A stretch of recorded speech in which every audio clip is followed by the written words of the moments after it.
Hey guys, Dirt here. Welcome back to another edition of Formers Friday on the Pop Culture Network. Now last week I took a look at the tiny Commander class Beast Hunters Optimus Prime, and somebody actually asked in the comments if I had the bigger version, the Voyager class, and I do. And I actually got an email from somebody else asking if I was going to review it. So I figured if that's what you guys want, what you ask for is what you're going to get. If you don't want to see this, then turn it off, I guess, and we'll see you next week. And if there is something you want to see, put it in the comments. We'll see what we can do. But in order to do some comparisons on this, I've got my Year of the Horse Optimus Prime Masterpiece. We've got our classic G1, and we also have the Commander Class 1 to do some comparisons with. So let's jump into the photo tent and take a look. So as you can see right here, he does have that boxy shape that I like. I love the G1 original look. And this boxy type shape, even though it's got these, funky spires and little teeth things and whatever else going on, it still has that overall look, which I prefer over, say, the Bayformers version, or even the original version in the Prime cartoon. Now, I don't watch the Prime cartoon, so I'm not exactly sure if this is show accurate. I know there's been some talk about how the saber is supposed to be blue and they made it green for absolutely no reason. But regardless, I like the small cab. It looks like a battle version of regular Optimus Prime here, and that was part of the reason why I went with it and decided to pick it up in the first place. Now, in comparison with the little guy, this is the little guy that I saw and made me go, oh wow, I gotta start paying attention to these toys again. And in comparison, you can see that they're obviously trying to do more or less the same character, but they come across as being quite different in their execution. Mainly, you can see, these teeth are one big, metal bar with the little teeth on it here. They're separate pieces. The windows are shaped just a little bit different. And the back, the trailer part on here, actually adds these bars off of the legs in order to fill out the space, whereas here the arms actually go all the way through to the back to fill that space, and then these wings, jetpack, whatever, actually covers it up to give it that full shape. But it looks like a solid piece all the way through, whereas this one does have an empty trailer on the back. For size comparison's sake, I'm going to throw this Year of the Horse in here so we can take a look at how big it is. Obviously the Masterpiece is bigger, but as you can see, it's a fairly good-sized guy.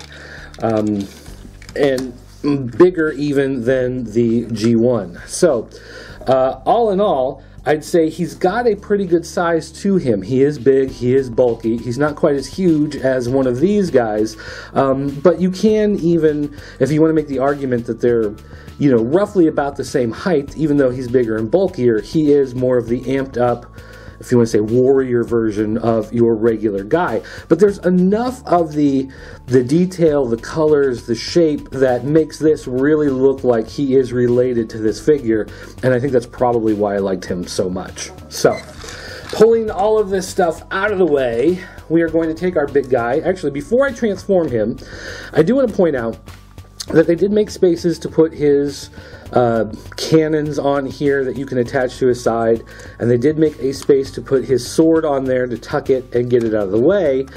But if you don't want to display those on there, of course they easily come off, and these wings will fold down.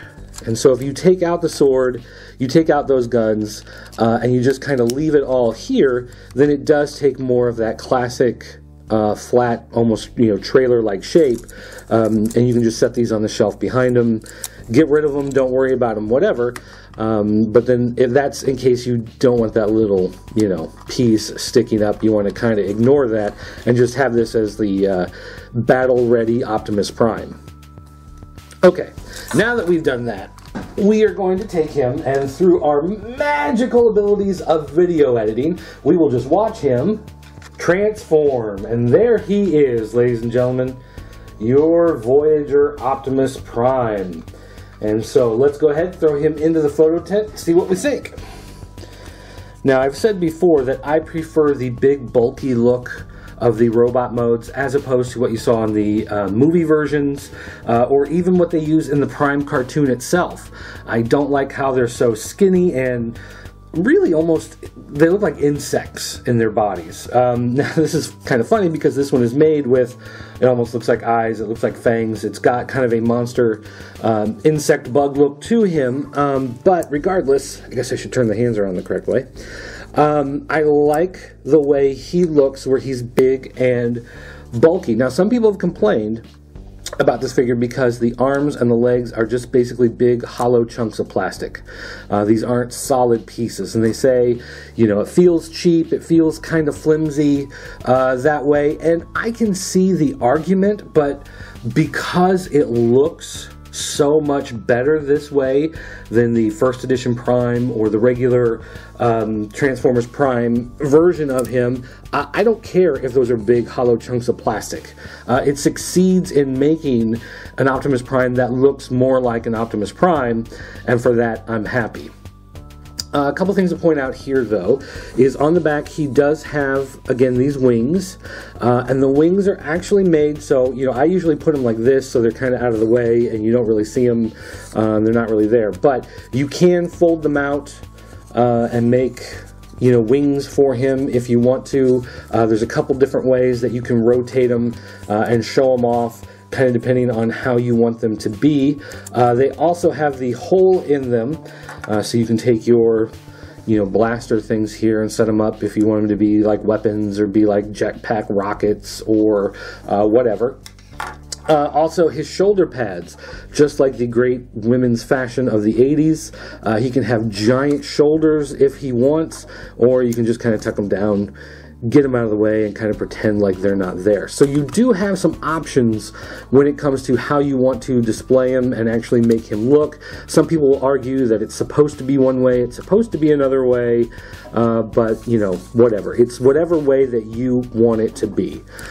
So I just kind of fold them up, hide them in the back, and pretend like they're not really there, because for the most part, I don't really care. Although it does kind of explain the look on the Green Lantern Optimus Prime we looked at last week in the Commander class. He came with a shield that could sit on his back the way this does, or it could fold open and it had wings. It could actually attach to his butt and put some wings on him, which I forgot to show last week, but whatever. Regardless, though, when I look at this, this looks like Optimus Prime to me. And so when I saw this figure, I just knew that I was going to have it as part of my collection. And generally when I display it like this.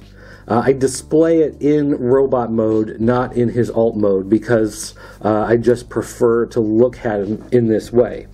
Now, we talked about the blasters here. These are missile shooter blasters. On the package, they showed these as being translucent green, which, of course, obviously they're not.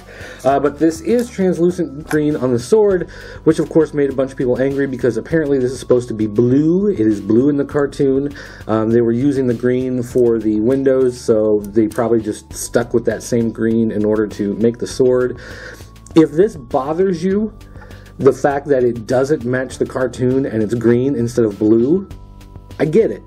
I understand that. And if that really just, you know, it's one of those details you can't get past, it just pisses you off because they made it wrong and it would have been so easy to make it the right way, I gotcha. I hear ya. I'm with you on that. They should have done it the right way. But it is a nice looking piece. I like the translucent plastic. So overall, even though I understand what you're saying and I agree with you, it still looks really cool. Now, for comparison's sake, here is the little Commander class guy. And one of the things we talked about with him is, of course, the wheels up on the shoulders. He has big, bulky shoulders, but the wheels are not there. They're actually hidden in his back here. And they are coming out, actually it may already be out, I'm not sure, I'm going to have to check on it, but there is going to be another version of this guy with shoulders like this. So I'll be getting my hands on that, hopefully, I don't know, in the next couple weeks, if I can, and so we'll probably take a look at him and do some comparisons as well. But for the most part, you can see that this little guy obviously had to take some shortcuts in order to make the transformation of this tiny guy fit. You had the wheels up top, you had these smokestacks stuck here on the arm, where this one is a much better realized version, I think, of the figure. This one just fits better, this one just works better overall, but I think for this being a tiny little guy, they did a pretty good job of making him work in the simplified form. Alright, let's compare him to our Year of the Horse masterpiece. And you can see that he is quite a bit shorter. I mean, that just kind of comes with the masterpiece territory, and of course this one cost about 5 or 6 times as much as this guy. So, you know, you do get what you pay for on these sweet, sweet, sweet masterpiece figures. In fact, his head is cut off in the frame because he's so darn tall.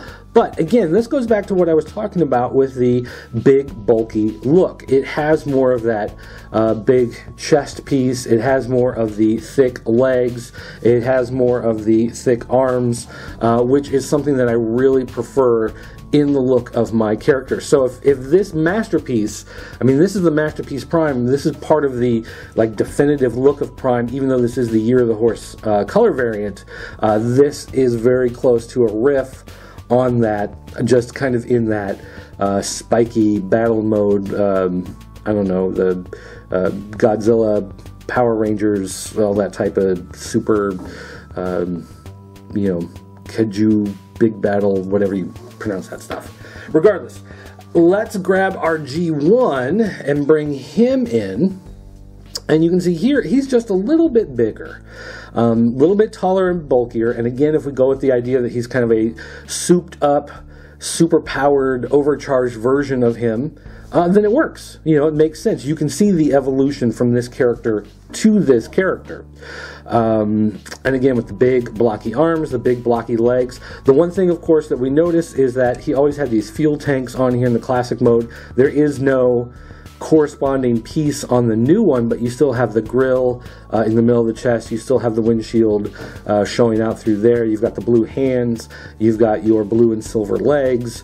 So all in all, even though this is kind of funky, it does look like a modern take, if you will, on this character, and I think that's part of the reason why I love it so much. So, depending on how you like this guy and how you want to display him, I mean, obviously in the end it's going to be your call on whether or not you like him, whether or not you're going to have him as part of your collection. But I can say, as someone who's, I'm a pretty big fan, but Bayformers really kind of ran me off of the property for a long time, and I really didn't want to pay attention to anything Transformers. When this version of the character came out, this is when I actually kind of started to pay attention again. This is, even though this figure came out over a year ago, and you've seen 1,000 videos on it, people still ask me to do a video on it, because I think this development in the look of the character does endear itself to a lot of fans, and myself included. If this hadn't come out, I would probably be paying no attention to Transformers Prime or any of the new stuff. And with a new movie coming out and a new wave of figures, I've seen the reveals from Toy Fair. I like the snub-nosed cab that they're doing with the movie characters, but then once they change the robot, they lose me again. So I may buy them just to display them as cab only. I haven't really decided. But I think this guy looks good. He looks cool. Even though I don't display him with the wings, if I'm playing with my son, you know, my son is 9 years old. If he and I are going to be playing Transformers with these, the fact that you can have the wings pop out and he can fly just adds something fun to the imagination and the playtime. So overall, I have to say that this is one of my favorite modern takes on Optimus Prime, and I'm so very happy that I gave it a chance and bought this guy. So that's going to do it, guys. Thanks for watching. I do want to ask a question for all of you who are paying attention to the show. Beast Saga, was part of the Transformer line, and then it kind of broke off into its own thing. When it came to America, it was Battle Beasts, and we treated it as if it was even, no connection at all to the Transformers. But I'm wondering, do you guys think that Beast Saga is part of Transformers? Because I've got some quirky Beast Saga stuff that I'm thinking about doing a video on. Does that fit in your mind as something we should do for Formers Friday, or do you think that's something that should be done separately, since here in America we have separated out the Beast Saga, Battle Beast stuff from regular Transformers? Let me know what you think. Leave some comments on YouTube. Send me a tweet at PCN_dirt.